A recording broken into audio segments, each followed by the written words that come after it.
There we go. What's happening, peeps? I'm Jacob, and today we're celebrating a day that is all about hope. Hope is believing that something good can come out of something bad. And something really good came out of the day we call Easter! Woo!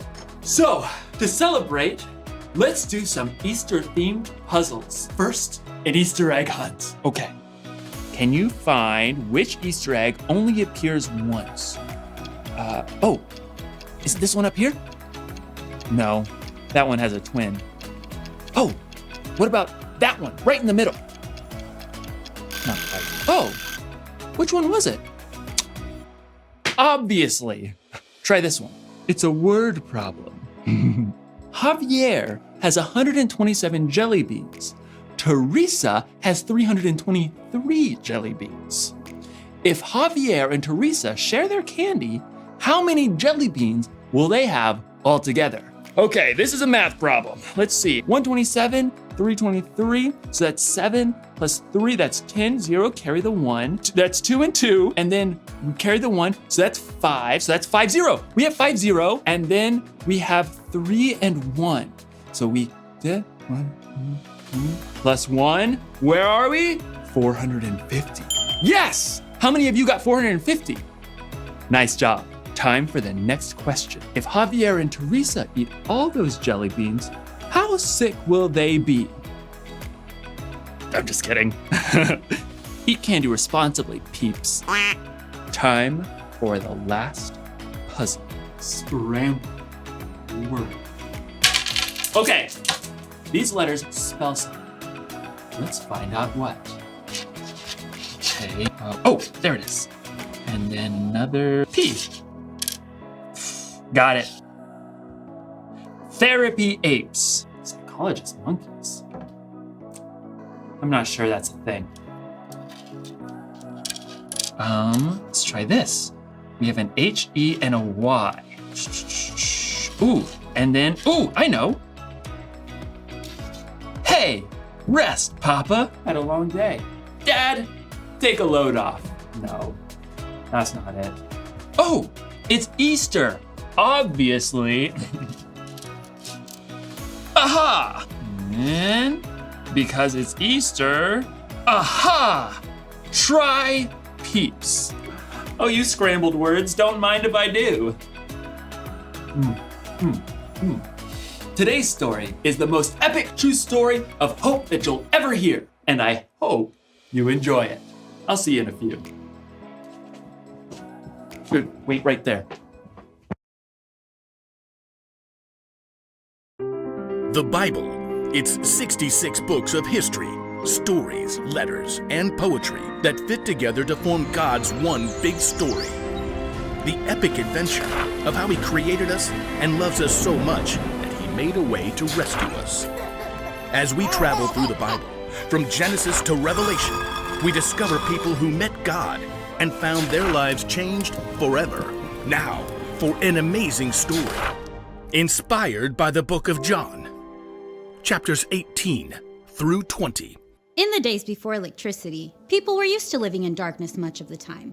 But no one had ever known darkness like the deep dark that descended during Passover week nearly 2,000 years ago. Jesus had arrived in Jerusalem to shouts and cheers. Hosanna! Hey, blessed is the King! Hosanna!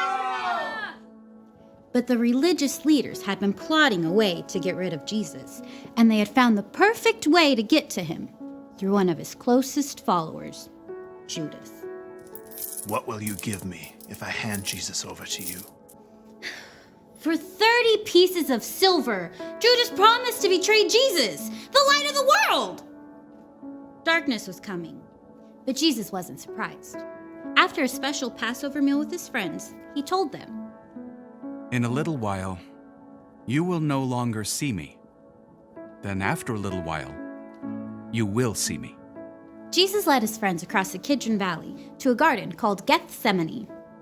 "This very night, you will all turn away because of me." Peter hurried to step right up beside Jesus. All the others may turn away because of you, but I never will. In the garden, Jesus pleaded with God in prayer.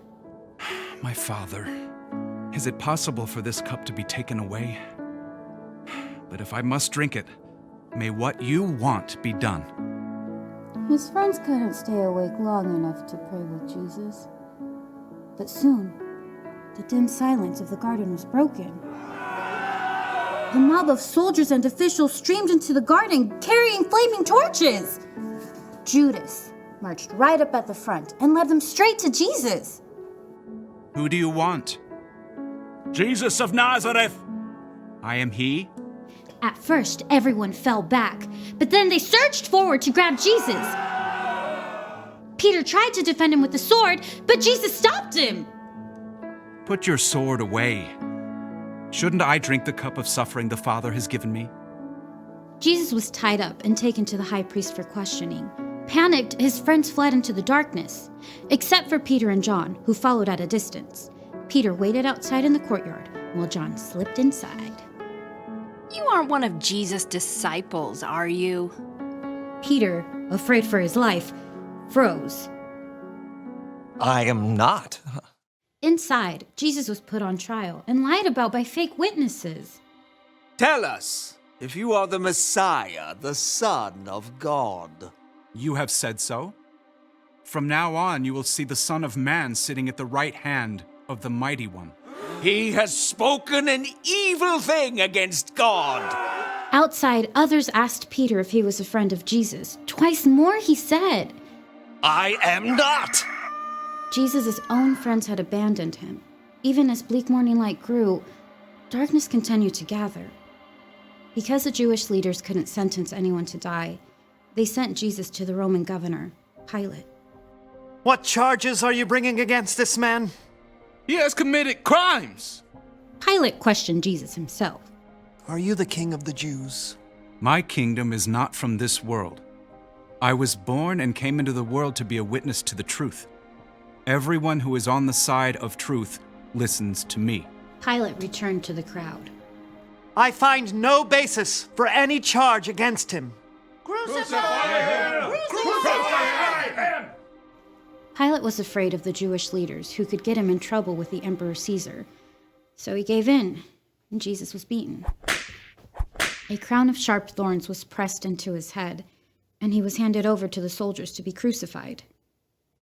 You! Carry this! Jesus was forced to drag the heavy beams of his own wooden cross through the streets of Jerusalem to a barren hill outside the city walls, Golgotha. Jesus' arms and legs were nailed to the rough cross using heavy spikes. Then, the cross was raised up to stand between two other crosses holding thieves. Even though it was the brightest part of the day, darkness began to close in. Must be a storm coming in. Jesus' mother, along with a few of his followers, looked on, their hearts breaking. Around mid-afternoon, Jesus cried out, My God! My God! Why have you deserted me? It is finished. Then, Jesus bowed his head and died. The earth shook. Rocks split open. The darkness of despair settled into the hearts of Jesus' friends. His body was taken to a nearby garden and placed in an empty tomb. A heavy stone was rolled in the way to block the entrance. Soldiers were even sent to stand guard during the long, dark night. But even in the deepest darkness his world had ever known, God was still at work. Early on Sunday, even before the sun rose, Jesus' friend Mary Magdalene crept to the entrance of the tomb. But when she got to the entrance, the heavy stone had been rolled away. It's empty. Confused, Mary raced to find Peter and John. They too saw the empty tomb and returned home, still trying to understand. Mary stayed behind in the slowly growing light. Tears filled her eyes as she bent into the tomb to see once again. Oh! Two bright angels dressed in white sat where Jesus' body had been laid. Mary turned back to the garden, her breath catching in her throat. The rising sun nearly blinded her, but she could see a man standing there. Woman, why are you crying? Who are you looking for? At first, Mary thought this must be a gardener, but then he spoke again. Mary. Teacher! It was Jesus, alive! Mary threw herself at his feet. As the light grew around them, Jesus told her, Do not hold on to me. Instead, go to those who believe in me. Tell them, I am ascending to my Father and your Father, to my God and your God.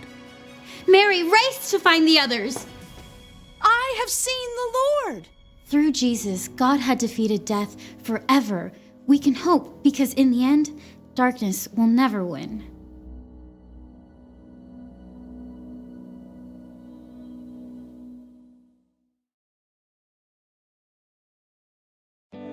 Got it. You ever wonder why we celebrate Easter every year? Here's why. When sin entered the world, people and God were separate. It was easy to see how far apart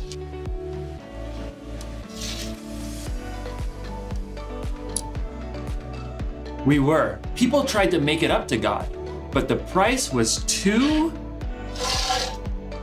steep. So, God came up with a plan to save our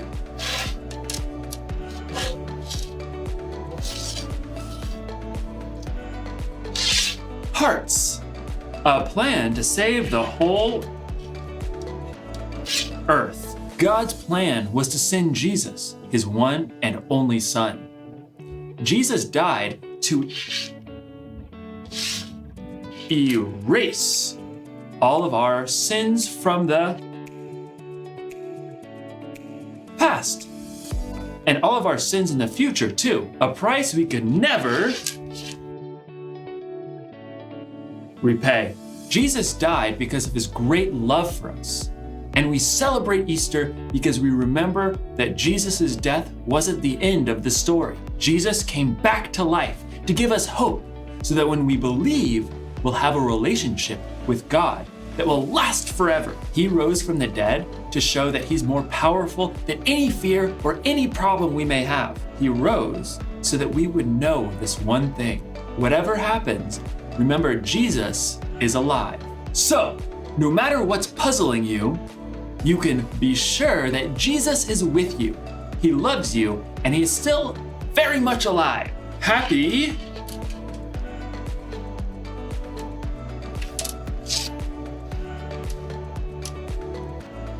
Easter, everyone. What? Oh. Or eaters, I guess. Happy eaters. Let me just, Happy Easter, everybody! And just for good measure, one more of these bad boys. Woo! Happy Easter! I'll see you next time, peeps.